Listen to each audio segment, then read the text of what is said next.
Hey, everybody, this is Chief Jules Strongbow, and you're listening to Give Me Back My Pro Wrestling. Promotional consideration paid for by the following. Are you a pro wrestling fan? Well, stop by Captain's Corner, where you can get autographed photos, cards, magazines, and figures from all of your favorite wrestling superstars of the past, present, and future. You'll also be able to participate in live signings in the weeks and months to come. Make sure to stop by Captain's Corner on Facebook and give us a holler. Remember, cheers to the working man. Ladies and gentlemen, welcome to Give Me Back My Pro Wrestling.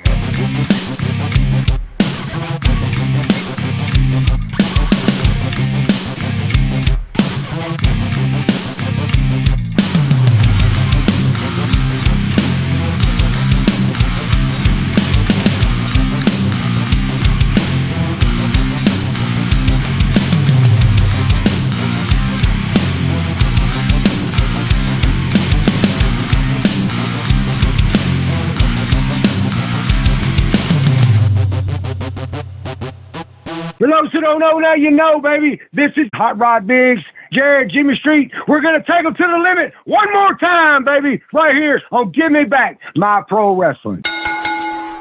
Ladies and gentlemen, welcome one more time to the Give Me Back My Pro Wrestling podcast. And I am here with the one and only territory wrestling guru and the co-host with the mo-host. What's up, Quinton Quarisma? How you doing, brother?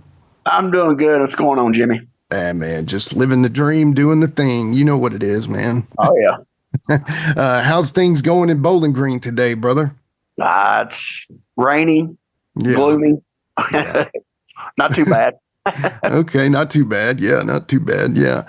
Well, it is not doing too bad today. Now, obviously, you did not hear me say, hey, my brother from the same father and mother, and Sheik is not with us today, but that don't stop the show, Quinton. We got a big one today with the one and only Chief Jules Strongbow, man. How excited are you about this? Oh, yeah, very excited. I remember watching him when we first got that WR on the cable and got that WWF, and I didn't know who he was. And then I was like, whoa, who's this guy? And yeah. So I'm definitely. That's awesome, man. Yeah. Jules is great. Can't wait to talk to him. We got to special thanks to Captain's Corner and our buddy Nick and the Wrestling Classic 6. Now, Jules is going to be there this Saturday, June 14th at the South End Community Center, 99 Marble Street, Springfield, Massachusetts. It's going to have Miss Texas, Blue Meanie, JBL, Ken Patera, and so many more. Not to mention our special guest today, Chief Jules Strongbow. We'll be with him in just a minute, but first of all, we did have an incredible show last week. We had the one and only Chase D, and we talked all about his dad, Bobby D, and I know you had some fun at listening to part of it. I know you came on a little late with us, but anyway, what'd you think of that episode, man? I enjoyed it. I liked it. I didn't really know anything about his TNA thing. I just heard somebody before say he worked for him. I didn't know he did the Screech thing, the Oly guy gimmick. I didn't know any of that. So it was interesting to hear about all that. Yeah, I know. It was, I mean, he actually had a cool little thing going there for a minute, man. And you know, he's a great guy. Brian, we appreciate you coming on, buddy. We'll have to get the whole crew together. We'll need to get a ghoulish show and talk some more Bobby D stories in the future. So stay tuned for that. But you don't have to stay tuned long for the most popular wrestling podcast segment in history. Quinton Quarisma, take it away, buddy. This week in wrestling history with Quinton Quarisma. All right, so today we're going to go to June 15th, 1975. We're going to Charlotte, North Carolina. We're going to go to the old Charlotte Coliseum. I didn't know there was a difference in the old one or a new one. Yeah. So this was the old Coliseum. This is for the IWA. This was Eddie Einhorn promotion. They started up to the first promotion they were trying to go nationwide with. So they were way ahead of Vince, but it just didn't work out for them. But they had a lot of great talent. So look up that IWA stuff. It's all over the internet, YouTube stuff. But this one, like I said, is going to be June 15th, 1975. We got the first match. We got Nelson Royal defeated Bruce Swayze. Oh. Nelson Royal, if you don't know about him, look him up. Was it 4 or 5 time world junior champion? Yeah, yeah. Hometown hero here, too. Yeah, So. and Bruce Swayze. A lot of people don't know about Bruce Swayze. He had only about an 8-year career. He worked a lot in that NWF up in Buffalo, Ohio, that little place up there. He did a lot of Florida. He came to Nashville. Well, he's working for the IWA. He managed the Love Brothers a lot. Then he came to Nashville with for the Luthez UWA, which they has had the tie-in with the IWA. So he came down here, and from everything I've read, he fell in love with Tennessee, Middle Tennessee area, and fell in love with a lady, married, and he's been in Franklin, Kentucky for 30-something years, 40-something years. Yeah. So he still lives around here, like I said, in Franklin, Kentucky. But they called it, I think it was a silver fox or something like that. Yeah. Yeah. So, man, need to get him on a podcast. That would be, because he's got a lot of, like I said, he was in that IWA, so he was one of their big guys in there. So, and the thing about this really stuck out was Nelson Royal working opposition of the NWA. Yeah. Yeah. That really stood out to me on that one because, I mean, like I said, he was their junior champion off and on forever.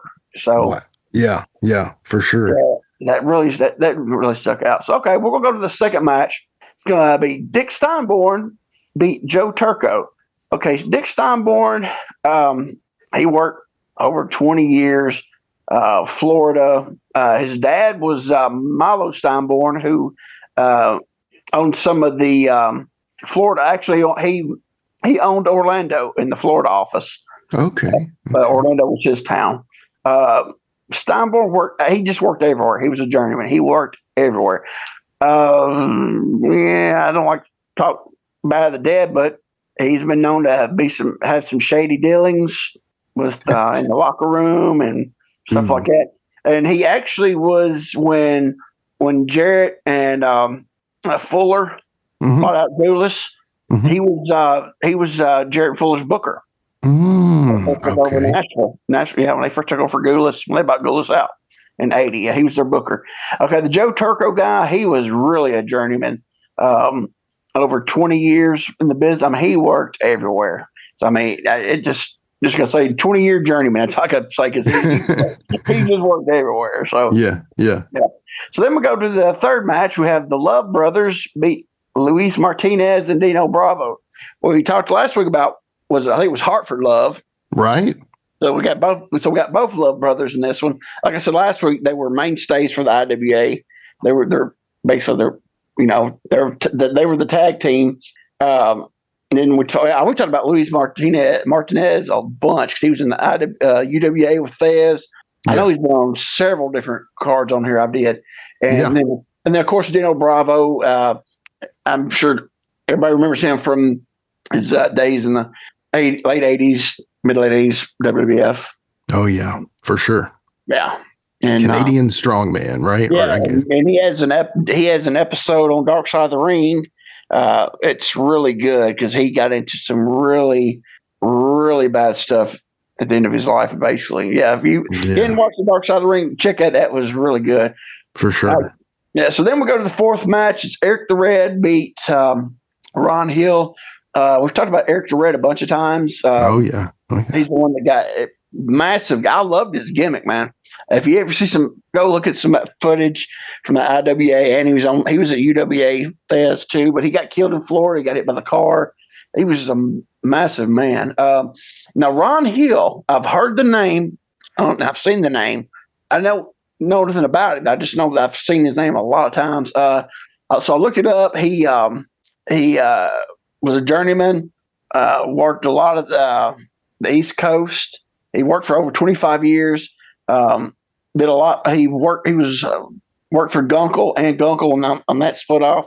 In the Gulf Coast territory, he was the Golden Gladiator in the Gulf Coast. So, like I said, I don't know much about him. Just I've heard the name, seen the name. Okay. So then we go to the fifth match. We got Cowboy Bob Ellis and Dino Bravo versus the Mongols. So Dino must have been doing double duty that night. Cowboy Bob Ellis was a big time star in the 60s into the 70s. I think for Bruiser, that area was big time. Yeah, he was a big time star for Bruiser in that area. I said we talked about Dino Bravo already. The Mongols. This was the Gito and Bolo. Okay. So Gito was the original one, and the Bolo, that was Mask Superstar Bill Eadie. Bill Eadie, got it. Okay. And I did look up something on the Gito, or however you say his name, the original one. He worked as one of his early gimmicks in wrestling his name was Skunk Man. Okay. I don't know if that, I'd like to solve what that was. It just stuck up like Skunk Man. So yeah, that was really interesting. Did he have the Sputnik hairdo or something? I was wondering, Yeah. Because I was wondering too. You'd have to. Right. If it wasn't a mask, you'd definitely have to have the hair like that. Yeah, for sure. Yeah. All right, so we're gonna go to the sixth match. We have Ernie Ladd beat Tex McKenzie. Everybody knows.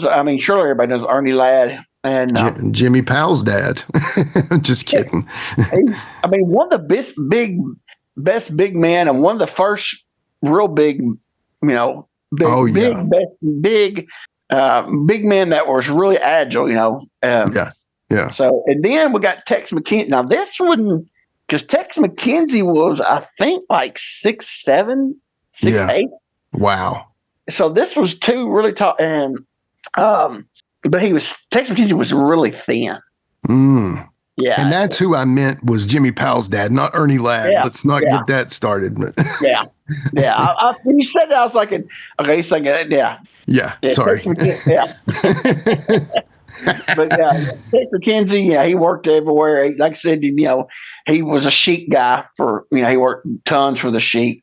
At this time, he had been working 20 years. So, he was up there in age, but he was a name from, an old school 50s and 60s name. So I think that's why they were using him, because he had name recognition. Yeah. Like I said, he was really older by then, and his work wasn't, but I'm sure Ernie Ladd carried him on this one. So we go to the main event. We have Mil Mascaras and the Mighty Igor beat Bulldog Brower and Ivan Koloff. Mil Mascaras was the IWA. They was their world champion. And I'm sure he went undefeated because he didn't do the job. So yeah. And the Mighty Igor, if you don't know about him, look him up, man. He had over a 40-year career, worked everywhere. He didn't work a lot of the South a lot. He did a little bit of Georgia, a little bit of Crockett, and then toward the end he worked a lot for Carlos Colon, but he didn't work the South a lot. It was mostly North and then both coasts. But he was, and I didn't realize he was Puerto Rican until. You look at him. He was from Puerto Rico. I never knew that. I thought he would be like. Sure, it was Puerto Rico. It's like something Garza is his name. Oh, okay. I want to say it's Puerto Rico. Wow. But he's Hispanic. So but you look at him. I didn't know it, but he had a gimmick. The strong man. It was he's kind of like the goofy kind of. I don't know what to work. Yeah, but it worked, man, because like I said, he did it for 40 years. Yeah, so, kids loved him and stuff. He. Oh yes, he was over the kids like crazy. Yeah. So the team they beat the Bulldog Brower. We talked about Brower before. A lot of people get him confused with Bulldog Bob Brown. Totally different guy. Totally different. Right. And then Ivan Koloff. Everybody knows Uncle Ivan. This was a kind of a weird time for Ivan because he was really kind of, after he was working everywhere. He didn't seem like he wasn't in one spot. Yeah, busy man. Yeah, he was after that, the short run he got with Vince Senior's belt. he could. I mean, he had a name, so I mean, he would. I guess he was just going to the highest bidder in every territory. So Yeah. Well, I mean, you remember Boris talking about that similar thing where he was like, "Hey, look, I gotta go, gotta keep rolling." So yep. I'm sure Ivan, was the same exact way. So that makes sense. Yeah. I know later on he settled down with a lot of Georgia and Crockett, but Oh yeah. but this Yeah. time period, I mean, I was looking at, I mean, he was just everywhere those years through there. All right. We did this last time. Like I said, I don't usually like to go in the same decade, but it's really hard for me to find anything in the 90s. I'm about to go two of these cards in the 70s. So Hey, it's your segment, brother. I've been wanting to do this promotion for a while. Okay. It's going to be June 14th, 1978. We're going to Honolulu, Hawaii. Oh. This is for the Francis promotion. Okay. Okay. And the building is I don't know if I can pronounce this right, Neil S. Blasdale Arena. So I guess I don't know, pronounce that's close enough. All right. So the first match we have Bill Francis defeated Duke Savage. Okay, now Bill Francis, he's the son of the promoter and the brother of Russ Francis. And he worked basically. He did some Portland, some Vancouver, but basically it was mostly Hawaii. Okay. And Duke Savage, I've seen the name, didn't really know much about him. He worked a lot in the South. Worked for McGurk, worked for Nick Goulas. He was also worked a lot as Apache Gringo. Oh, okay. Apache Gringo. Apache Gringo. So, I saw that he worked that a lot under that name. So okay. It's like jumbo shrimp, Yeah, exactly. Yeah. So, that got a big time on that one. So go to the second match. We have Chris Markoff beat Mickey Doyle. Chris Markoff, Boris Zukov brought him up. Yeah. Remember? Yeah, he loves him. Yeah. Yeah. No. And he worked for over 20 years. And a lot of people, Chris Markoff was Angelo Paffo's partner in the Devil's Duo. Oh, okay. Yeah. Okay. Yeah, Angelo were Devil's Duo. Mickey Doyle. Mickey Doyle's an interesting character. Worked for 30 years. Real journeyman. I know him best for his time in Gulf Coast. Him and Mike Boyette were the California Hippies. Okay. Okay. They had a big time run in Gulf Coast. I want to say 73, 74-ish running there. Okay. They were big time in Gulf Coast. He's also was one of the Kangaroos with Denny Kess in the late 80s. Yep. And he also had a tag team with Al Snow. They were the Motor City Hitmen. So the Motor City Hitmen, is that like the Motor City? Never mind. Motor City Machine Guns. Never mind. But yeah, so he was up in that Michigan area. Worked up there for all those in the late 80s, 90s. Independents up in there forever. Yeah. All right, so go to the third match. We got Don Morocco beat Rocky Tomeo. Don Morocco, everybody knows him. I've always thought he was really underrated. The thing about Morocco, if you ever look on YouTube, find the match where Don Morocco wrestles eating a sub sandwich. Classic. Okay, I will do that. Yeah, it's classic. And he beat Rocky Tomeo. I've seen Rocky Tomeo's name everywhere. Don't know nothing about him. Wrestled over 15 years, real journeyman. He worked Goulas a lot early in his career. Worked a lot of WWF TV tapings. Okay. A lot of those TV tapings, but he's a journeyman. All right, so we're going to the fourth match, and it's going to be a little man match. It's Little John and Cowboy Lang beat Little Tokyo and Lord Littlebrooks. So all those were Little Brooks guys. Yeah. So they traveled out there to Hawaii. Let's see. I know Little John, don't know much about him, but all the other one are classic Little Brooks guys, Lang and Tokyo. Everybody, especially Little Tokyo. Right. Everybody seems to remember him. All right, so definitely. Go to the fifth match. We go to it's going to be an NWA Hawaii Tag Team title match. we have John Tolos and Steve Strong beat Buddy Rose and Big John Studd. Okay. And Studd and Rose were the champions, so they lost the belts to Tolos. Okay, now John Tolos, I mean, he worked. I mean, just look him up. Yeah. The Golden Greek, right? Or something? Golden Greek. Yeah, Golden Greek. Yeah. Him and Blassie, California legends. Just look him up. Now, this Steve Strong wasn't the Steve DeSalvo from Calgary. This was a totally different guy, but he did work Calgary.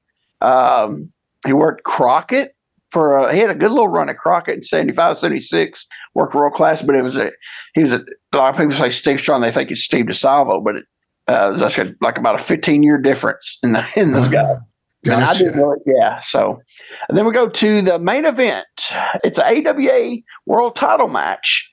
Russ Francis beat Nick Bockwinkel by DQ. Now, Russ Francis, he's the other brother, which was in the promoter's son. Okay. He worked Portland, Vancouver, AWA, and Hawaii. He worked about 10 years. He was also a New England Patriots and a San Francisco 49er. Oh, okay. Cool. He worked. I think he worked. Then he did football. Because I remember he played football for a good while, and then he wrestled after his football career. But I never heard people. I saw him on AWA TV one time, and they told the story, and that he was a football player and all this. But that's awesome. Yeah. So that's the Hawaii card. So then we'll go to the third one. It's going to be June 18th. 1989, we're going to Orlando, Florida for the PWF. This is Dusty's group when he got fired. The Turnbuckle Wrestling Federation? No, it's way before that. Okay, sorry. Yeah, this is 89. This is sorry, my bad. It's fine. Hey, that's why we're doing this. Yeah. Yeah. No, he actually had he got fired and it was Kern and Graham. There have been several times people tried to start Florida back up. Right. And it actually had another name. And then when Dusty came in, they changed the name of it to PWF. Okay. It didn't last long, maybe a year, 2 years, maybe. Okay. So we'll go to the first match. It's Ho Chi Win beat the Bubblegum Kid. And this whole match threw me for a loop, and I don't know why this. So I had to look these guys up. I've never heard of Ho Chi Win or the Bubblegum Kid. You know who Ho Chi Win was? No guess. No, I don't. Who? Tarzan Goto. Oh, really? Okay. Wow. And he's been wrestling he wrestled, for Jarrett's in Memphis for over, and he had exposure. Yeah. For some, but for some reason he was Ho Chi. I don't know. Anyway, now this one is really. I think that was kind of odd. Now this one just threw me for a loop. Guess who the Bubblegum Kid was? Oh my gosh! When was this? 89. 89. I mean, Dustin? No, Brett Sawyer. Oh wow! Okay. He's been on national TV. As Brett Sawyer, yeah. 10 years as Brett Sawyer, Brett Wayne Sawyer. I mean, don't ask me. I don't know. Yeah, I wonder if they had some reason to hide him. I don't know. That's weird. I was thrown for a loop on that one. So did he wrestle later in the show? Well, we'll get to that. Just you tell the story. All right. So we go to the second match. We have Steve Kern beat Nick Busick. Everybody knows Steve Kern. Hopefully you do. Yeah, better. Don't look him up. Hey there, this is Steve Kern, and you're listening to Give Me Back My Pro Wrestling. Stay tuned. Wrong show. Nick Busick, he was Big Bully Nick Busick. He had a good run. He did all those Georgia independents in the late 80s, early 90s.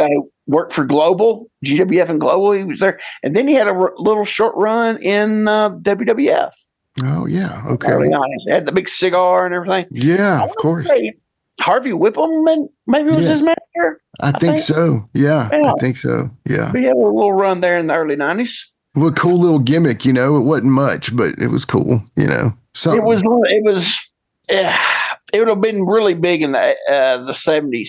I think Okay. it worked. That gimmick would have been really good, I think. That makes sense, actually. I think you're right. That makes sense. Yeah. So we'll go to the third match. We have the Nasty Boys beat, oh gosh, I'm butcher this name, Jomo Kenya and Louise Esti. Surely everybody was a Nasty Boys. Right. And, okay, now Jomo Kenya, I don't know why. I guess he had a mask on. That's one that I could think of. Because everybody and their brother in Florida would know who he was. Yeah, okay. It was Jimmy Backlund, Jimmy Del Rey. Wow, okay. You know, I guess he had some kind of hood gimmick on because, like I said, he'd been on Florida television since 83, 84. Doing, he did jobs there forever on there, and then and then all the independents in Florida, and just I think he's worked for from when Florida Championship shut down to I think he worked for every upstart. Every time somebody upstarted a Florida promotion, he was on it. So so I'm guessing it had to be a hood gimmick. Luis Estia, I couldn't find anything on him. Okay. We'll go to the fourth match. We got Dustin Rhodes beat the Terminator. Oh. Okay, so do you know who the Terminator was? I have no clue. Kendall Windham. I don't know. Mark Laurinaitis. Oh my gosh. Okay. Wow. The third brother. Okay, yeah. and he did. I remember that now. Yeah. Sorry, that's my bad. Yeah. And I never understood why he never got a break because he had a good body and a cool look. Yeah, look. I mean, great look and everything. He had two brothers. He had the ends. I just never understand why he didn't really never get any. Yeah, he always kind of reminded me of if like Todd Morton of the Road Warriors. Does that make sense? The hair, yeah. Yeah. All right, so we'll go to the fifth match. I just got that visual in my head. I know, right? Sorry. So go to the fifth match. We have Big Steel Man beat Al Perez by countout. You know who Big Steel Man was, right? Oh, yeah, that's Uncle Fred. Yeah. Yep. Fred Ottman. Tugboat, Big Bubba. Yeah. Memphis fans. Al Perez. God, the greatest. That's what Al Perez. I never got. He should have got bigger pushes. I think I honestly feel like this, and I'm not saying I'm an expert on Al Perez. I'm not, but I really followed his career, obviously because of Gary Hart. But yeah. Al to me, he was so talented, but I almost feel like his temper got in the way. And then Gary would have stuck up for Al, and so that would have almost been like Gary was a little bit of an enabler. And then you know what I'm saying? Like now again. Yeah. Take it for what it's worth, whatever. But I feel like maybe some of the time his temper got in the way because, dude, other than that, he's money, great body, great look. And he, as a heel, man, he just gave off that arrogance. Yes. The Rick Martel arrogance gimmick. Yeah. I think that would be good for Al Perez because he just something about him just gave off this, I'm better than you, and I know it, but man, I just didn't. I was never because, like I said, good body. I thought his work was solid. Totally. Something was there that just didn't click. But I think you're right. That might have been something about that. So could be wrong. I mean, but whatever. There was something. There had been something because he had money written on him, and Yep. Totally. All right, so that was the last one. That was my three for this go around. Well, excellent segment as always, my brother. Good job.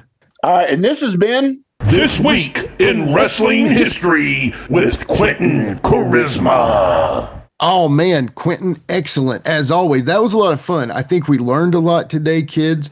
I hope you guys studied because there will be an exam at the end of the semester, okay? Seriously. No, but seriously, and last week I posted something.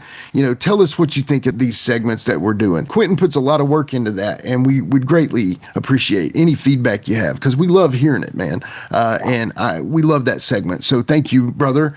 For sure, we, appreciate it and always always look forward to the next one and learning more. So thank you. I appreciate you letting me do it. And like I said, I learned some stuff this week from people I didn't know about. So there you go.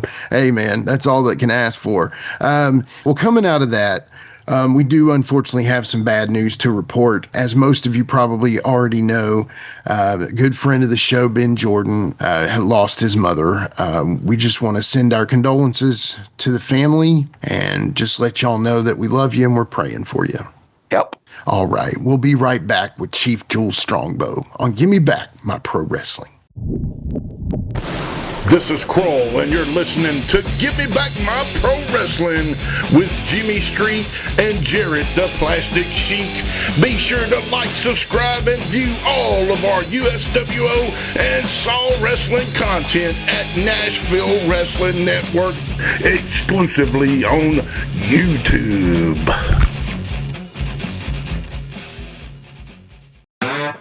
This is Steve Bowtie Bryant here. Back in the 90s, I was a pro wrestling photographer for the South, and I released what might have been one of the original sets of indie trading cards. I ran across some of these original sets. They were up in Randall Fanning's attic all this time. PG-13 rookie card, Ricky Morton, George Weingroff as the Sheik, Chris Champion, Reno Riggins, Billy Montana, Gary Valiant, the Scorpion, the Medic, Rick Reynolds, Jeff Daniels, Mephisto and Dante, Ben Jordan, Steve Neely, Marcus Woodrow, Quinton Quarisma, Little Farmer John. If you'd like an opportunity to get these cards, contact me now. You can get them for only $49.99. Contact me at Steve Bowtie Bryant at iCloud.com. Get your set now while supplies last.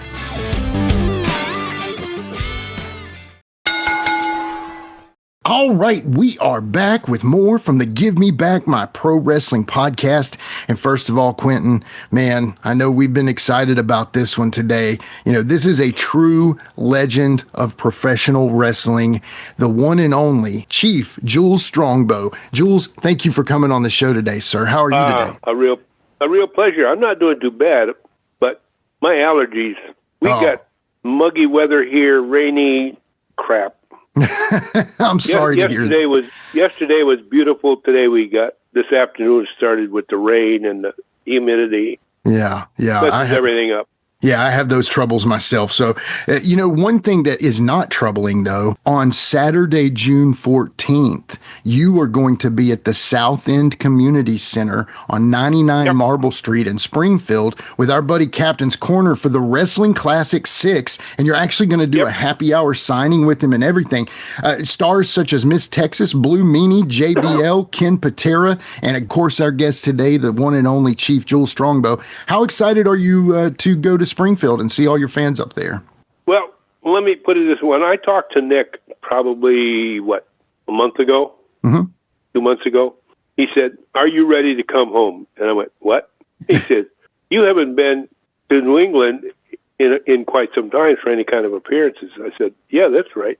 He said, "I have had a few people ask me when I was going to have you on Captain's Corner." He said, "So this came about." He said, and I decided, well, this would be perfect for me to bring Jules home. Yeah. And I said, okay. I said, let's do it. So that's how it came about. And more than glad, more than happy, kind of excited to go back up there because of all the people that I met in Massachusetts and Connecticut, Rhode Island, Maine, Vermont, New Hampshire, New York, that whole area up there. Yeah. So, yeah, you guys owned that territory forever. Yeah, pretty much. Well, before we get into that, we got to go all the way back here. So let's start out with the normal question here, Chief. Who trained you? When was that and where was it? When did you get trained for wrestling? It started out in probably the early 70s, 71, 72. Okay. I would go to the matches in Milwaukee. And then I got to where I was getting ringside seats because I found out how to go about getting ringside seats. And then an incident happened with their security people one night, and I got to know the promoter, who was an AWA promoter, and a couple of times, and then he asked me one night, he says, "Frankie," he says, "when you go home, what direction do you go?" I said, "South." He says, "Can you take a couple of the guys to the airport?" And I went, well, yeah. I was like, hey, I'm walking the talk. I'm running around here. I'm running around Milwaukee with big name people. Yeah. So anyway, I got to where I was in the dressing room, check in with the dressing room. I quit buying tickets because I didn't need them anymore. And, I got to know all the guys. Yeah. And one night, a man who called himself the mayor of Fridley, Minnesota, Big K, Stan Kowalski, Yep. had a really bad match, and he come back, and I was joking with him. And I says, look like you had a bad one out there tonight, huh, Stan? And he goes, yeah, it was the shits. And he goes, I'll tell you what, if you think you can do better, get your fat ass out there and you do it. So I started listening, I started paying more attention to what was going on. And I went, holy cow, this looks like fun. And I'm thinking, I can do this. So this went on for about a year. Couldn't find nobody to train me, and the people that I contacted about training wanted an exorbitant amount of money at the time. Vern Gagne lied to me and said he didn't train anybody and he was running a school. Yeah. So anyway, famous count. There was two guys that were going to run a what was called at the time an outlaw show, and one of the guys knew me and he called me. He said, "You still want to be a wrestler?" I went, "Hell yeah!" He said, "Okay, you're booked." I said, "I ain't got no training. I will get you enough training to get through this match." But okay. So with 4 hours of training, I go do my first match. 15-minute draw, July 20th in Racine, Wisconsin. And one of the guys on the show said, hey, they're having wrestling matches tomorrow afternoon at the Eagles Club in Milwaukee. I went, really? He goes, yeah, what? You know where it is? I says, know where it is? I can stand on my front porch and throw a rock through their windows. Well, I'll tell you what. Why don't you show up there tomorrow with your gear, and if somebody doesn't show up, we'll tell them you're there and that you're a real good worker, and we'll get you on the show. Ah. So I said, okay. So I go up there the next afternoon. Sure as heck, somebody didn't show up, and I'll tell you who that was in a minute. Okay. Go through the match, and some of the same guys that were going to do TV in Minneapolis, one of the guy who was kind of like their leader, come over and he says, what, you're really serious about becoming a wrestler? And I go, yeah. And he says, okay, be at the gym Monday morning, 10 o'clock, you start training. I went, hold it. What's this going to cost me? He said, nothing. We need guys to go up and do TV up in Minneapolis. He said, we'll help you get trained and everything and get you going. So this was a guy named Amado Rodriguez, okay, Cesar Pavan, and a guy named Carlos, and I can't think of his last name, and another guy named Bob Amel. Okay. So Monday I go in there and I train. So the first thing that they taught me was how to fall. Back falls, front falls, all that crap. Yeah. On a 1-inch gymnastics mat on a basketball floor. Oh man. So I do that for about 6 weeks, but in that part of it, we started doing the rest of the training. So this is like July, early August. Come December, he called me one day. He goes, are you busy Saturday? And I went, no, not really. Why? He said, well, get your bag packed. We're going to do TV. And I went, are you sure I'm ready for this? Oh, yeah, you're ready. I went, okay.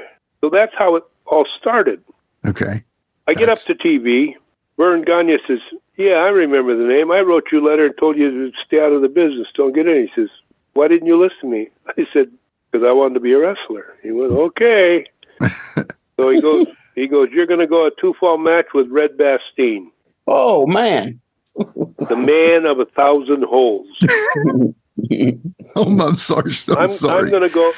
I'm going to do a 2 out of 3 with this guy. My first TV appearance, and when he said that, I went, "Oh crap!" I'm kind of, Yeah.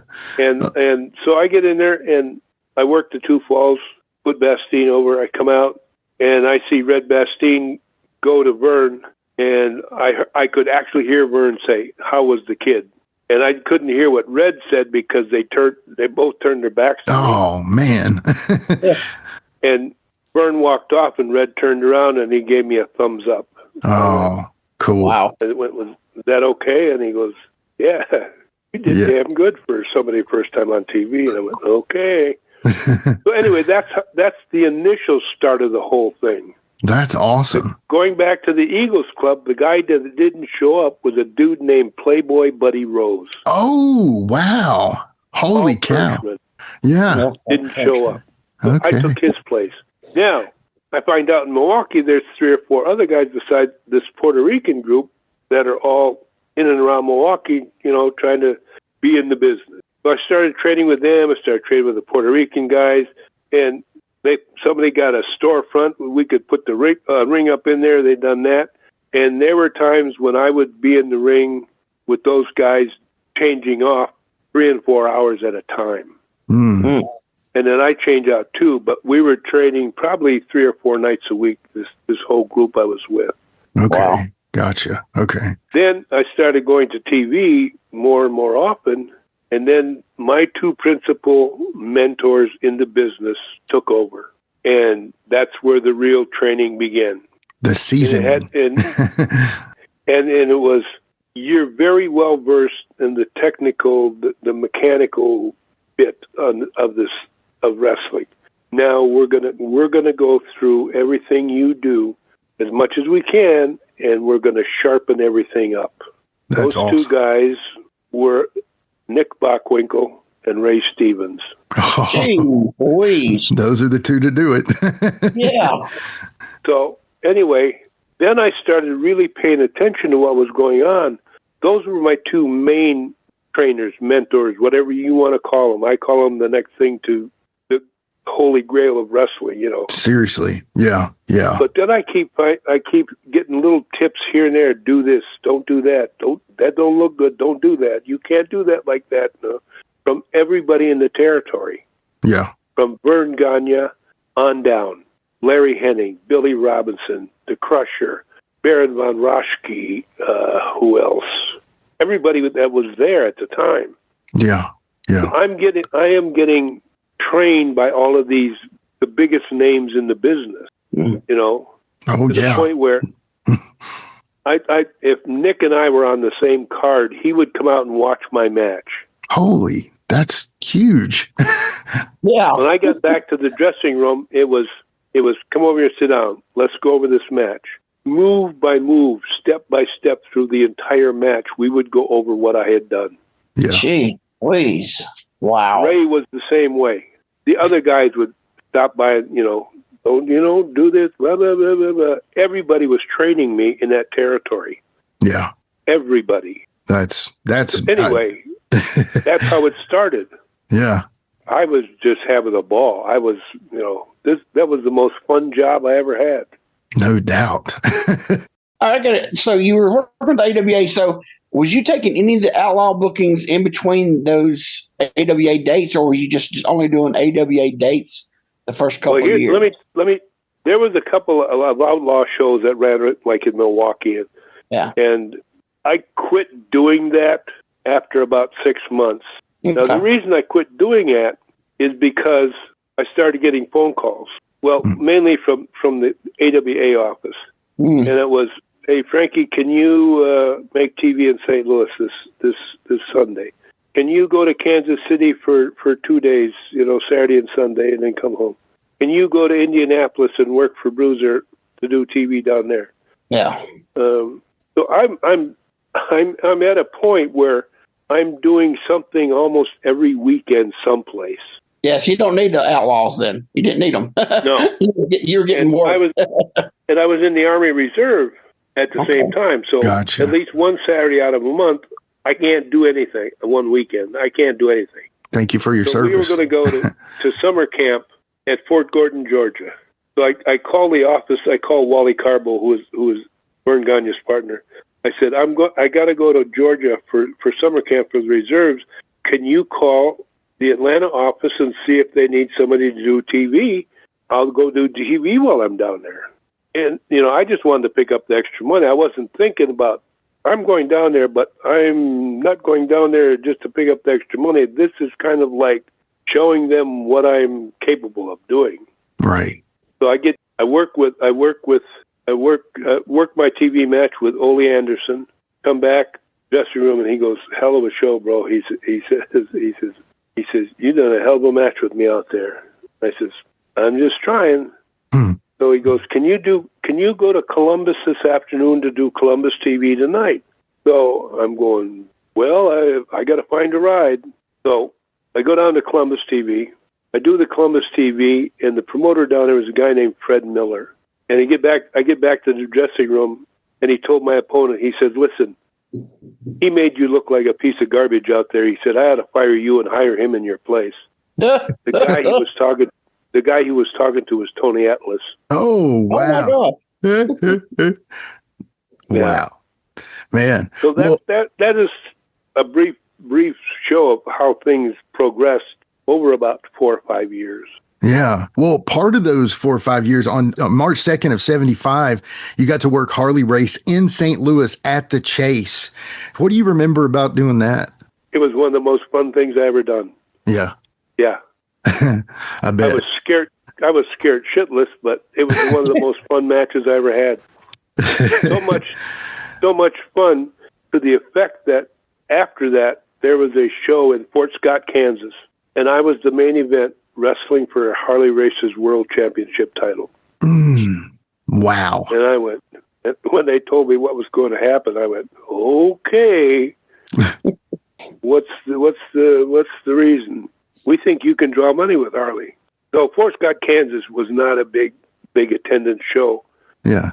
When they announced that Harley was going to be wrestling me for the title, we doubled the attendance for that show. Holy cow. Yeah. That's awesome. Yeah. So that's when I started to realize, maybe you got something going on here. Yeah. Yeah, something's working. Something's clicking. And Yeah. in the summer of 76, you worked a few shows for Central States. How did you get those bookings? I was down there just to do TV at that point. Gotcha. Okay. And it was Pat O'Connor was one of the people that owned Central States. He was one of the main promoters. Well, he was also the main promoter for St. Louis. Yep. So that's how I ended up going down to Central States to work for them. Got it. Because Okay. of Pat O'Connor. Oh, yeah. And I didn't mind. I was getting paid, and I was having fun, and I was in the business. It's all you can ask for. Yeah. And then in '79, when I had my vested pension rights from the phone company, and I had been alerted to the fact that the position I held at the phone company, don't expect to get promoted ever again, but you'll have this decent job. It was either I stay here and just make enough money to live, or I give this a shot and maybe go someplace. So I went to a new promotion down in Florida. That didn't work out because they weren't paying shit. Couldn't afford to eat. So I called Minneapolis, and I says, I got to get out of here. I said, okay, come on home. So I come on home. After I got home, Wally Carbo says, you're going to go to Kansas City. Okay. It was work. Yeah. All I wanted. Right. And I found out 3 months later, I was in Kansas City for a month, and Crockett's called and wanted me to go to North Carolina. And Wally Carbo says, I don't think that's going to happen. We just got him settled down in Kansas City, and they're starting to make some inroads down there with him. And I don't think they're going to let him go to come work for you guys. So they took Jay Youngblood out there. He ended up overdosing on cocaine. Yeah. That shit scares me. Sad, man. So sad. Yeah. What a future he would have had. Yeah. Yeah. Yeah. All right, Jules. We'll backtrack a little bit. So in the fall of '76, I saw that you went down and worked a few shows for the Bruiser. Dick the Bruiser. You talked about it a little bit. Who actually sent you down there? Was it Carbo or did Dick the Bruiser? AWA. Okay, so AWA. Wally Carbo and Byrd. Yeah. So how was it working for Bruiser? I didn't have no problem. I went down there, done what they asked, collected my money, and left. Well, the way it's supposed to be done, right? Yeah.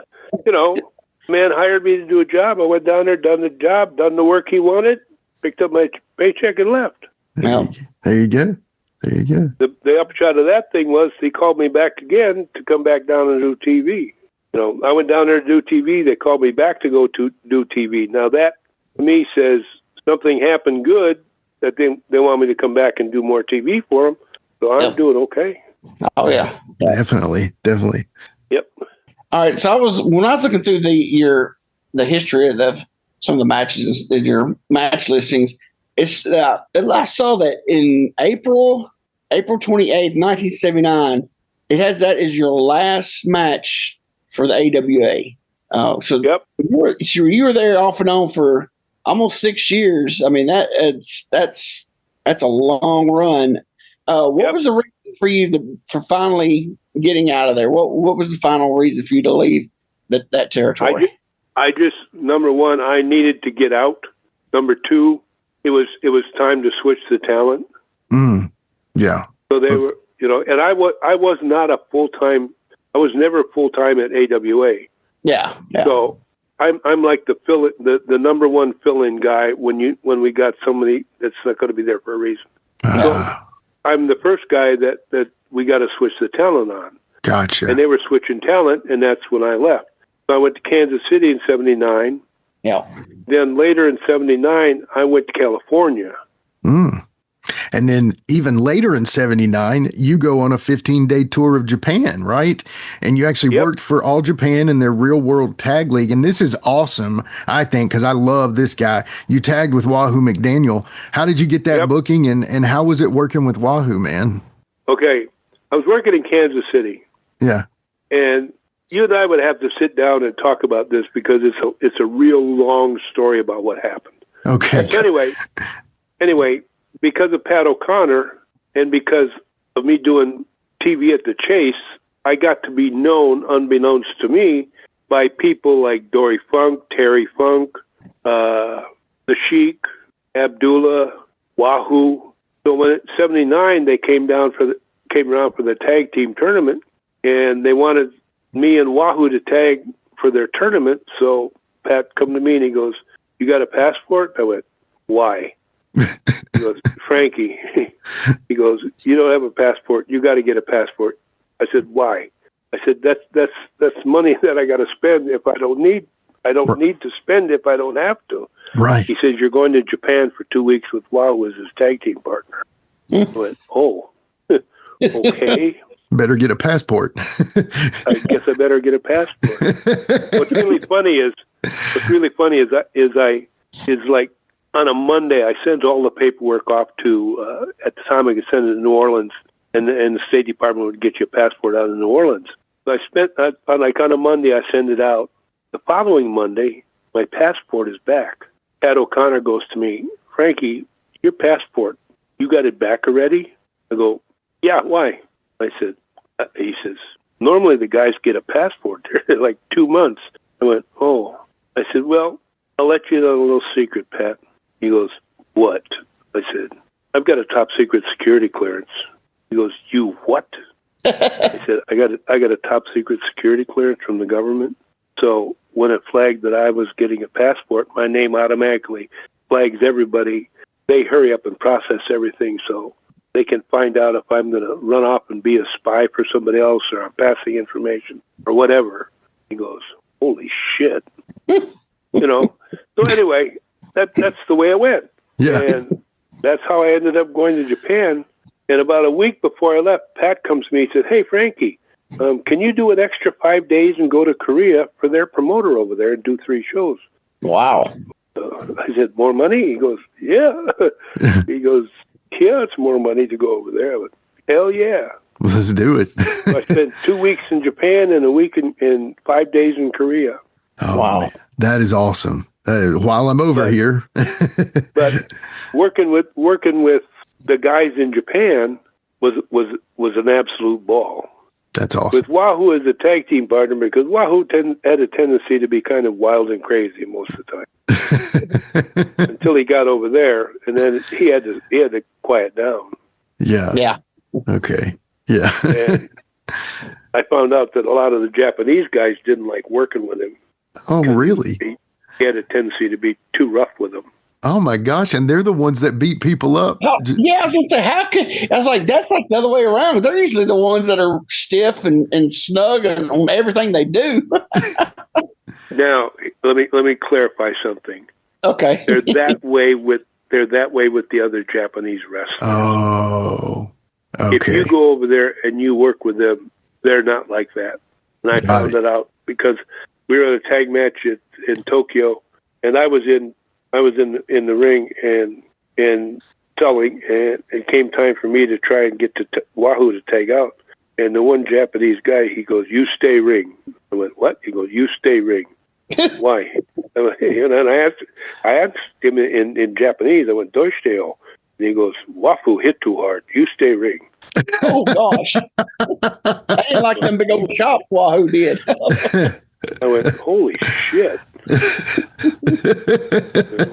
That's how I found out.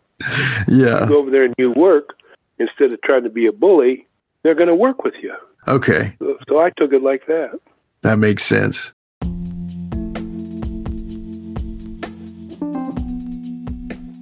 And now a word from our sponsor.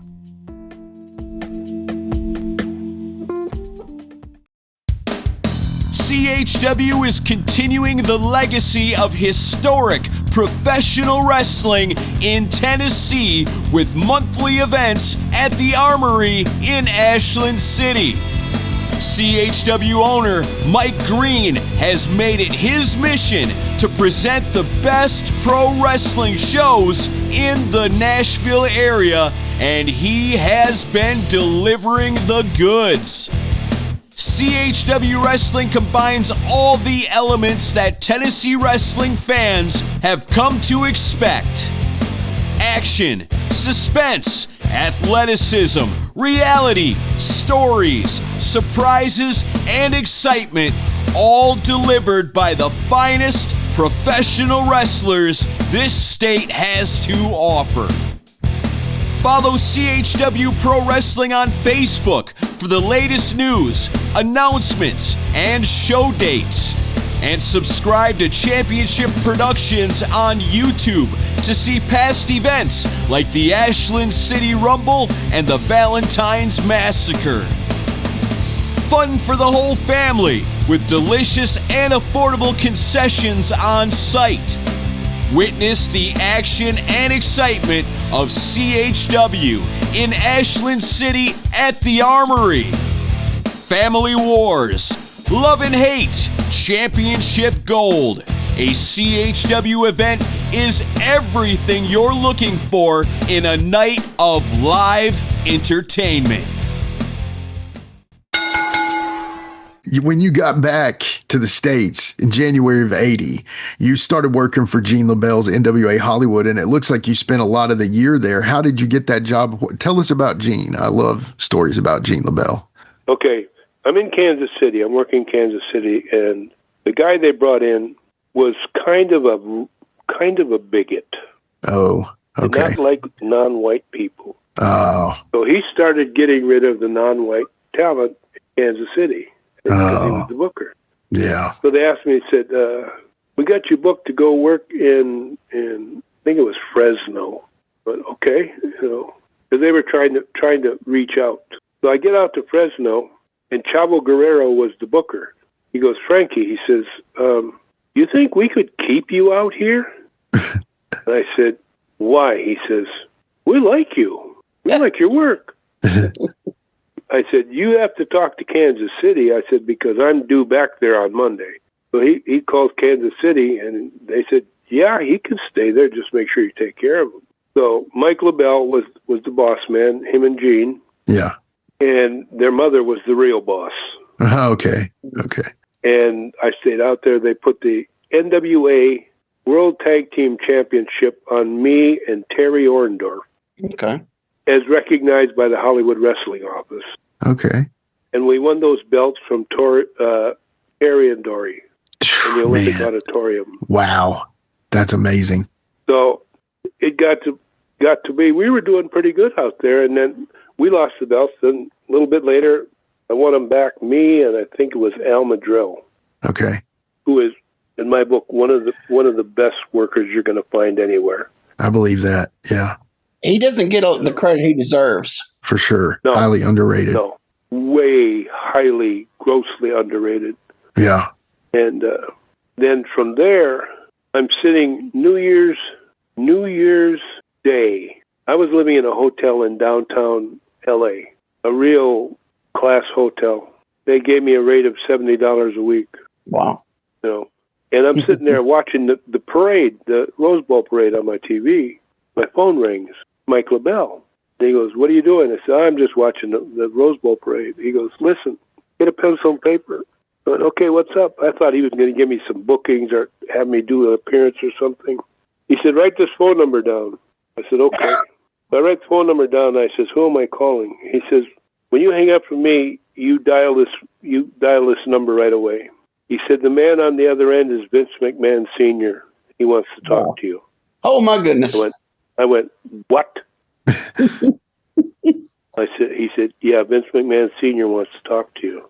Now, you know, I didn't have any problem talking to promoters, bookers, whatever. They're normal people. However, Vince McMahon Sr. fit in a different category. Definitely. So here's what's funny.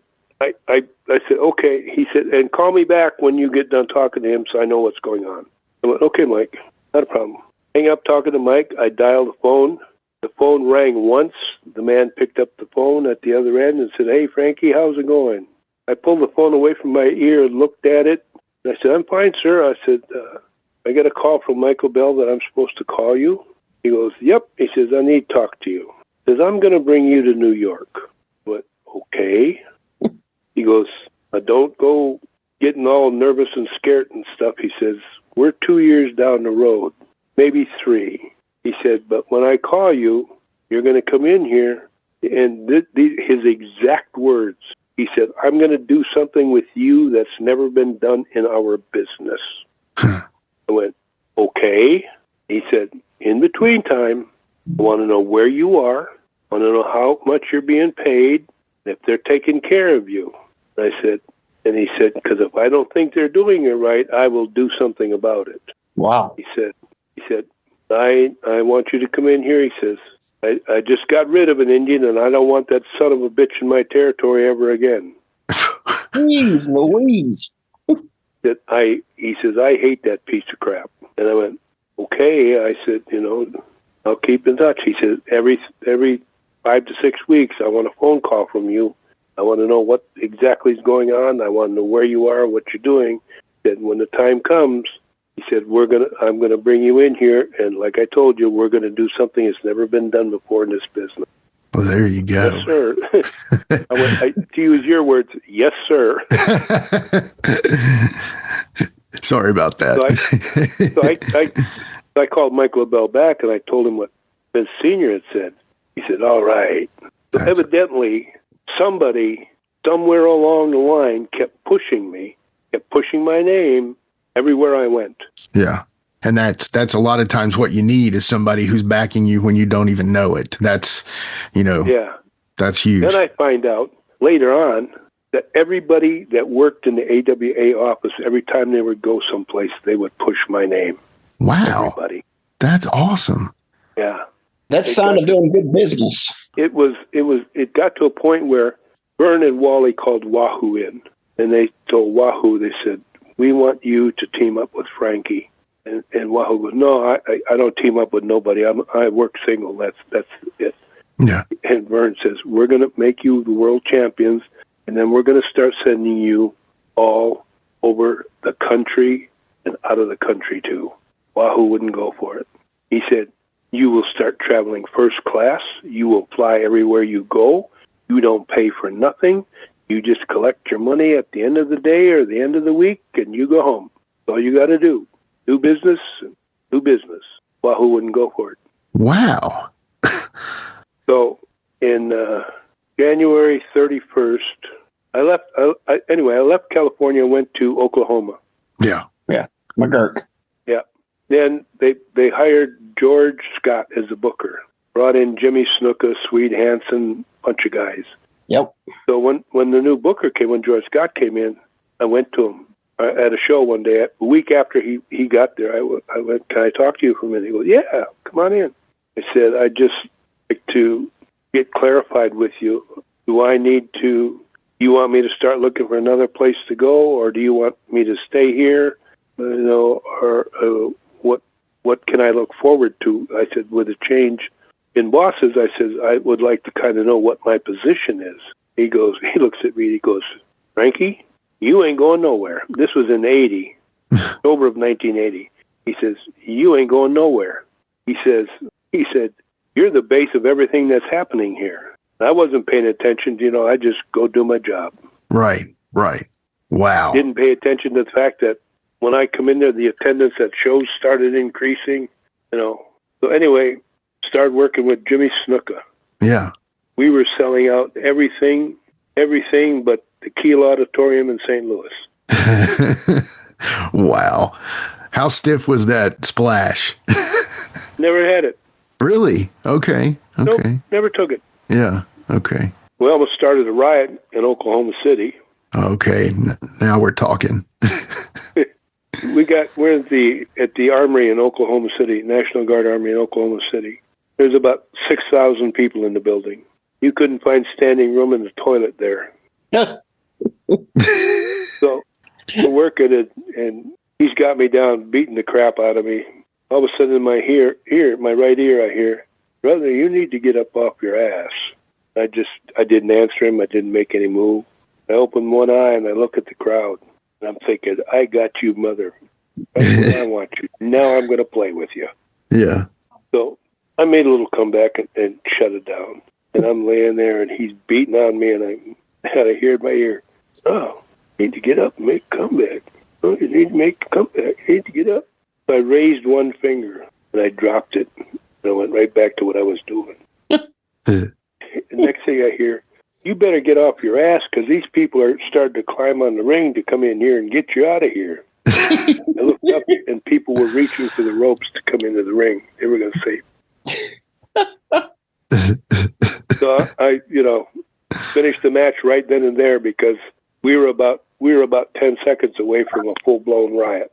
Yeah, no doubt, man. Wow. And the booker is standing upstairs in the balcony watching this, and he's about to have a conniption fit because of what's going on. He come back and he goes, he was all over, "You two guys are going to kill us all. You gotta temper that and watch what you're doing." Just having the ball. A year and a half later, down the road, I get the call. They closed. McGurk sold out to Watts. I get the call the same day that I'm going to New York. Ah. So I get to New York in March for my first TV taping, and get to Allentown, or get to Atlanta to change planes, and I run into Joe Scarpa. Oh, yeah. Jay Strongbow. Oh, yeah. Here we go. So I tell him, I says, "Hi, Joe. How's it going?" "Well, you think you are calling me Joe?" I went, "Oh, sorry. Excuse me." And I walked away. So we get to Allentown, and he's on the same flight with me coming out of Atlanta. I get to Allentown. I get my bag. I go out, grab a cab, and as I'm putting my bag in the thing and I'm closing the door, "Hey, hold on a second." Turn around, it's him. He goes, "We're both going to the same place. Can I jump ride with you?" I said, "Why?" Well, could I just ride with you?" So we get to Allentown TV. I walk in the building behind him. Let him go in first. I walk in the building, and about 6 guys running around there all start screaming my name. Oh. He stopped dead in his tracks, like, "Who the f*** is this guy?" So Jimmy Snuka comes running across the building, grabs me, hugs me. Sweet Hansen does the same thing. 2 or 3 other guys come over and do the same thing. And Jimmy goes, "Have you met Vince McMahon yet?" And I went, "Jimmy, I just walked through the door." He goes, "Come on, I'll introduce you." So, and this is the funny part, and then you guys can go ask your questions again. Go over and knock on the office door where Vince Sr. was. And he says, "Come on in." So Jimmy goes, he says, "Vince," he said, "I want to introduce you to Frankie Hill." He goes, "Oh." I said, "Nice to meet you, sir." I said, "Thank you for bringing me up here and inviting me to come up here." He said, "Don't worry about it." And Snuka goes, "Vince, this is the guy I was telling you about. He could commit murder on the Capitol steps in Oklahoma City, and they'd pin a medal on him." Oh, my gosh. And Vince Sr. goes, "I know, Jimmy. Why do you think he's here?" I went, and I'm not playing dumb, but I'm just, the whole reality of this whole business has yet to really settle in on my brain. Yeah. You've busted your ass for 10 years. Look where you're at. And when I first started getting into doing TV in Minneapolis, my only goal was to wrestle in each of the big buildings in the business outside of the New York territory, because I figured I had no chance in this world of going to New York. So I just put it aside. But here I was. Here you are. All right. So when you got the call from Vince Sr., did he ever explain to you what he was wanting to do, or he just told you to be ready when it was come? So you didn't know that. So did you know that when you got there what you were doing, or you still didn't know the whole thing was? Something happened. When I got up there and Scarpa was there, I figured, well, what's going on? Yeah. So Jimmy introduced me to Vince, and Vince says, Jimmy, I need to talk to Frankie. He says, can you leave us alone for a while? And Vince goes, first off, Frankie, he says, and he called me Frankie all the time. All he ever called me was Frankie. He goes, Frankie, he says, first off, I want to apologize. I said, you don't owe me an apology for anything. Yes, I do. He says, I had to bring Jay in with you because he was starting to promote with Killer Kowalski out of Boston. Oh. And I had to put a stop to it. And the best way for me to put a stop to it was bring him back in here. Because you know my feelings about him, but I had to do it to protect my business. Yes, sir. I said, now, we're going to do this run. You're going to leave for 4 to 6 months, and you're going to come back, and we're going to do what I had planned to begin with. And that he left it at that and didn't say any more about it. It took me probably a good, up until, I'm going to say, late 90s, for me to figure out what was going to happen. And I was sitting reminiscing one day about a match I had in Madison Square Garden with Ray Stevens. Okay. Get to the Garden, they tell me, you're going to work with Ray tonight. You're going to go on before the main event. So I went, okay. So Vince walks out, and I walk over to Ray, and I says, Ray, what are we going to do? And I said, now listen to me. I said, please just listen to me. I said, this is going to be special to me. I said, we're in Madison Square Garden, that I'm wrestling Ray Stevens, who, along with Nick Bockwinkel, are the two men most responsible for my career to this point. I said, I don't want to embarrass you. I don't want to embarrass Nick. I don't want to embarrass myself by getting out there and doing something stupid. Yeah. He looked at me and he goes, Frankie, he goes, you and I both know that's not going to happen. I said, I just want to be sure, because I'm not going to cause you and Nick embarrassment, because I've told everybody in this world, if it wasn't for you two, I wouldn't be where I am at. He says, don't misunderstand. We both appreciate the publicity. He said, but what you and I are going to do, we're going to go out there and we're going to steal the show. Okay? We go out there about, 15, 18-minute match. Mm-hmm. Blew the roof off of Madison Square Garden. Okay? Yeah. The match after us was the main event. World champion against somebody. About halfway, undressed, I got my boots off, getting ready to take a shower, and Vince McMahon sticks his head in the door. He says, Frankie, I need to talk to you and Ray. Okay. Figured, oh, shit, I'm fired now. We done something wrong. Actually, it was just the opposite. So he gets Ray and I in a room across and down the hall, and he goes, what do you hear? He goes, what are you talking about, Vince? He goes, what do you hear? And Vince goes, you don't hear nothing. The world champion is out there wrestling a match, and you don't hear nothing. The people are sitting on their hands. They're going to take a piss. They're going to do this. They're getting popcorn and hot dogs. There ain't nobody making a sound out there. He goes, why do you think that is? Ray looked at him and said, I don't know. He says, you two guys were out there just before him. Blew the roof off this place. World champion goes out there, and people are going to sleep. From now on, either one of you, whether you're working against each other or you work with somebody else, you do not go on before the world champion. You go on after him. Jeez. And Vince goes, that's the world champion out there. And he's getting no response. And I will remember this till the day the good Lord calls me home. Ray looked at him, and he went, Vince, maybe he shouldn't be champion then. He turned and looked at me and smiled and walked out the door. Wow. And Vince kind of threw his hands up, like, yeah, I know. That's when I figured out what Vince was going to do. He was going to put the title on you. That's what I believe. Wow. That's yeah. Wow. Well, anyway, yeah. But I accepted. And then we finished the run, finished that year. I went to Portland. In Portland about a month and a half, and I get a phone call from Howard Finkel that Vince McMahon Sr. had died. Yeah. And everything changed. And I went, well, guess I'm not going to be the world champion. Oh, man. Yeah. So I guess his idea would have been the first Native American world champion. Yep. That's awesome. Yeah. Yep. Wow. That's what I firmly believe.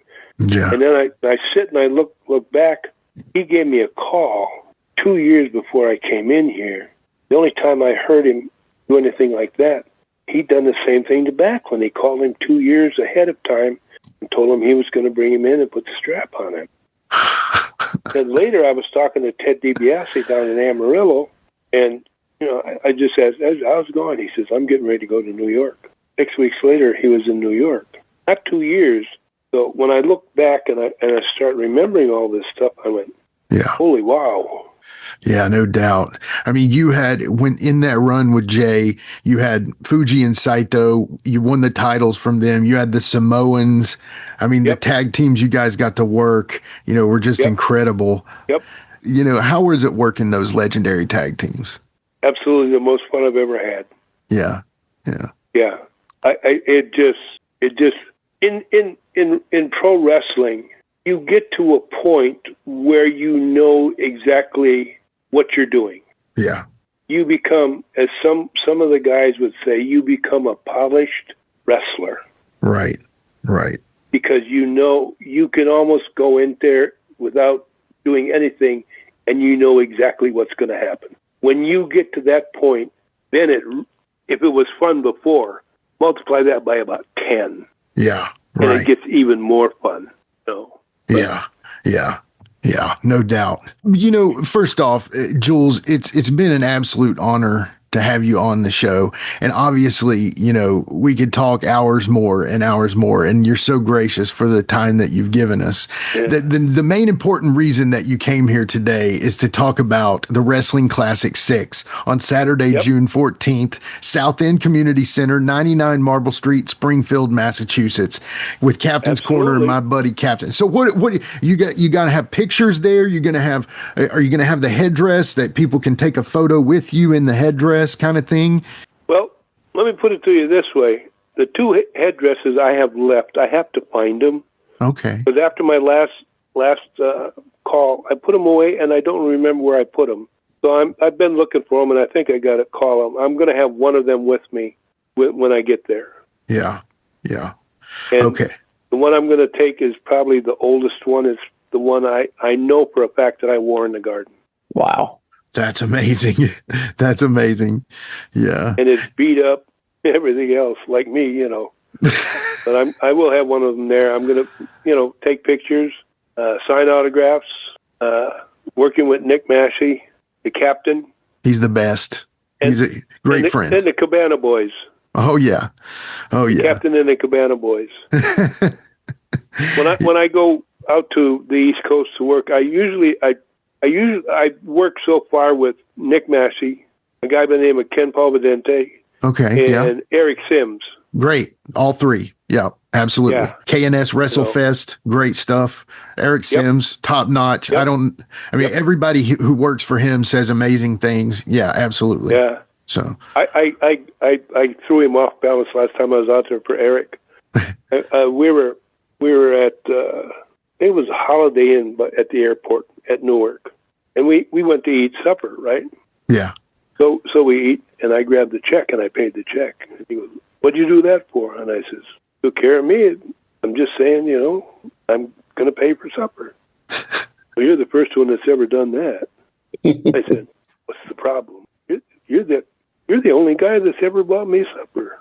I said, you brought me out here. You gave me a good paycheck. We're having fun, doing this. I said, my way of saying thank you. Yeah. Yeah. That's a great story. Thank you so much, Chief Jules. My pleasure. This has been awesome. I hope you make a ton of money in Springfield. Tell us all about it. Sell all the pictures you can. Yep. Tell Nick we said hey, and really, truly, it's been an honor. Quinton, you want to tell him something? Yep. Yeah, it was great to have you on. It's an honor to talk to you. You are a true legend in this business, and it's been an honor. Thank you. I appreciate that. Where are you guys located at physically? So he is in Bowling Green, Kentucky, and I am in Charlotte, North Carolina. So. Wow. And we both met in Nashville. So well, that's a good place to meet. Oh yeah. You've probably been to all three, I'm sure. At least definitely Nashville and Charlotte, I'm sure. So I've been through Charlotte. Yeah. I've never been there for any reason, but I've been through there. Well, if you come by, I've got dinner for you. So. Well, I'll be there at the end of July. Okay. Oh yeah, for the gathering. The gathering. Yeah. I'm coming to see Boris Zukov there, so I will definitely drop by to see you. So. Yeah. And I've never been to Nashville. Oh, well, you got to go, man. Yeah. It's the Vegas of the South anymore. It's popping down there now. Oh yeah, definitely. Yeah. And me and my wife are both old country fans. So. Oh, the best stuff ever. Come on. That's, I'll tell you how country I am. Okay. The summer of 1950. Yeah. There used to be a place in Pennsylvania called the Rainbow Ranch Park. Okay. Country music stars from that period used to do the Grand Ole Opry on Saturday night. They used to do Rainbow Ranch Park Sunday afternoon. Okay? Wow. Yeah. Two of the people I met at Rainbow Ranch, one was Cousin Minnie Pearl, and the other was a guy by the name of Hank Williams.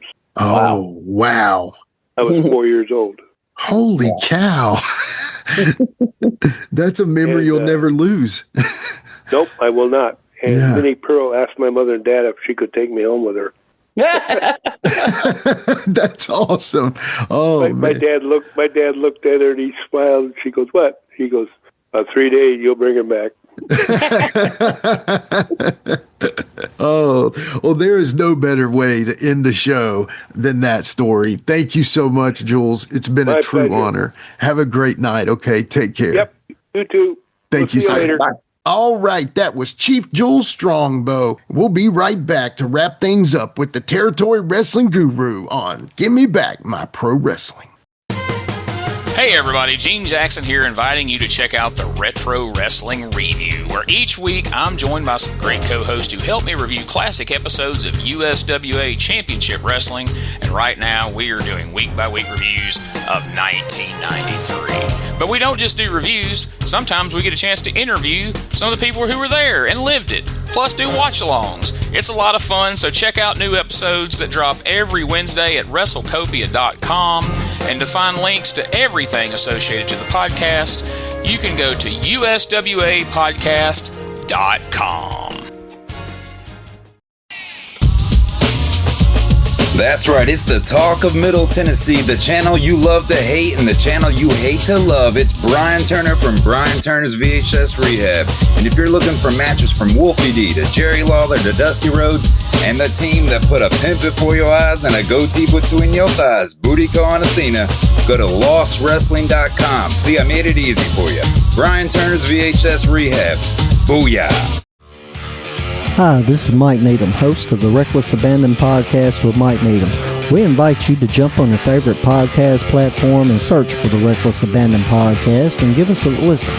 I'm sometimes joined by a part-time podcaster, part-time co-host, and full-time wife, Tiffany Nicole. We talk wrestling, we talk pop culture, we talk local events, local happenings in West Tennessee, and a ton of other stuff. But be sure to check out the Reckless Abandon podcast. Find us on Facebook. Also, look up the Microgroup Podcasting family on Facebook and see some of our other podcasts we have out there. Until next time, make good choices and always remember, no dollar, no dice.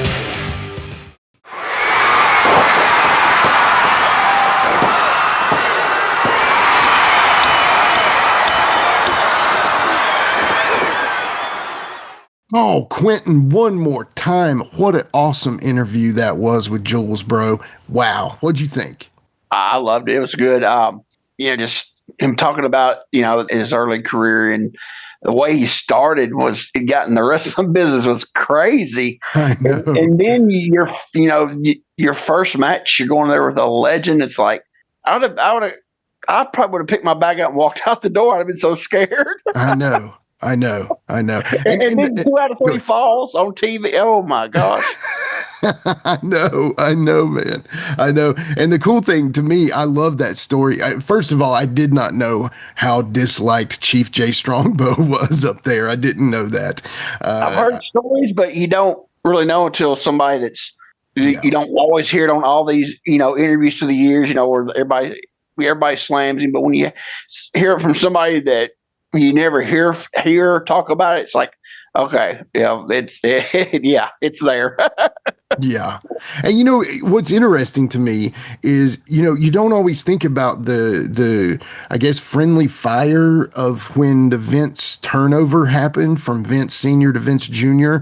and some of the guys that maybe got lost in the mix, and it sounds like, Jules was one of those, and that's kind of unfortunate, but I mean, he knows in his mind that what Vince Sr. had planned for him. So that maybe can keep him warm at night. But, just a great, and there were so many more questions we had for him. We only had an hour with him. We had so many more questions for him, but unfortunately, we couldn't get to all of them. So, maybe we'll get him next time and see it from there. There was something I was going to ask him about, when he said that there was something, and because when my research I did, I noticed when they dropped the tag straps.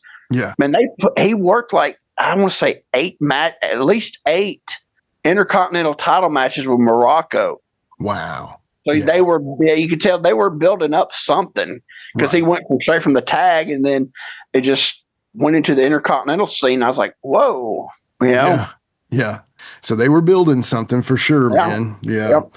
Yeah. Well, hey, thank you so much, Chief Jules. And thank you so much to Captain's Corner, my homie Nick from there. He's been so kind to our shows, be it the Give Me Back My Pro Wrestling or the Live and in Color with Wolfie D. We look forward to continuing that partnership in the future. Nick, you're the man, homie. Got to promote one real quick thing. Captain's Corner in the Wrestling Classic 6, Saturday, June 14th at the South End Community Center, 99 Marble Street, Springfield, Massachusetts. You can see Jules and all kinds of great stars. Don't miss your chance. That you never know when it'll be the last time that you can meet your favorite legend. So get out there and go check out and say hey to Captain Corner for me. As we're wrapping up the show, we do have an awesome guest next week. I do not want to announce that yet, and you're going to notice a theme here. The best way to find out what's happening on the show is at GMBMPW on Facebook, Instagram, X, and YouTube. Keep liking, following, subscribing, supporting. Thank y'all so much for all that already do. Thank you so much for listening today. Quinton, you got anything else before we wrap things up, brother? Yeah, you got an update on the shirts?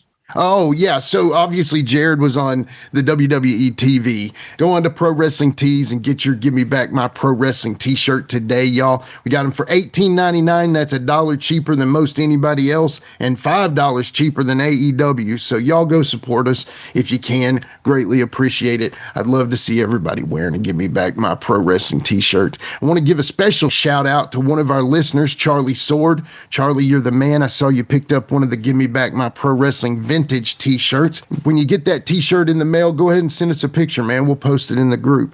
Thank you, Charlie. Charlie's an old school dude. His dad was the principal of my high school. Unfortunately, he's passed away now. But the cool thing is his name is Jeff Sword. Oh, wow. So that makes you think of the Devils up in ICW, you know. Yep.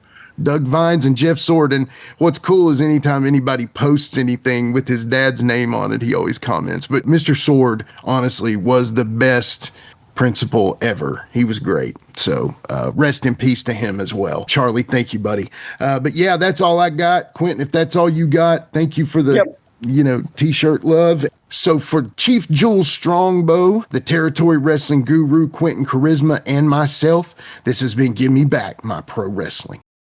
Don't forget. With that in mind, our guest now, Jules Strongbow, as Jules Strongbow joins his brother Jay Strongbow in an effort, and perhaps I would suspect that you will attempt to get together, although perhaps that's almost impossible in the Battle Royal. What about it, Jules? Well, get together is exactly what we're going to do. We're going to be back-to-back. We're going to be closer than skin on muscle right now. There's a few people have a few problems back home. That's why Jay's not with me. He's on the phone right now talking to the people. And we're going to go out. We're going to do our level best, 150%, to win this battle royal. One of us is going to do our level best. One of us is definitely going to try to win. And assuming that is not a far-fetched statement, assuming indeed that you are victorious, what an honor it would be to wrestle Bob Backlund for the championship. Anytime you get in the ring with a champion, it's an honor. And Bob Backlund is a friend of mine. He's a friend of Jay's. But as Bob has said in the past, and we've said in the past, if the situation should happen where one of us has to wrestle Bob Backlund for the championship, when the bell rings, the friendship will be set aside because we're going in there to win. Yes, I would consider it an honor to wrestle Bob Backlund. And if either Jay or myself comes out the winner in the Battle Royal, we'll do our level best to take the belt from Bob Backlund. And I'm sure if the situation were reversed, Bob Backlund would do the same thing. He'd do his level best to take it away from one of us. Best of luck to you both then. Thank you.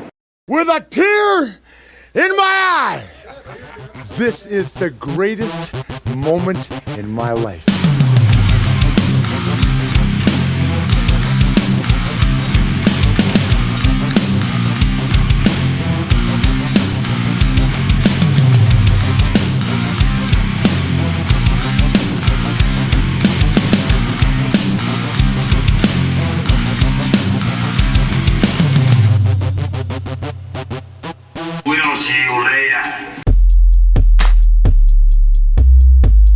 This has been a James Rock Street production.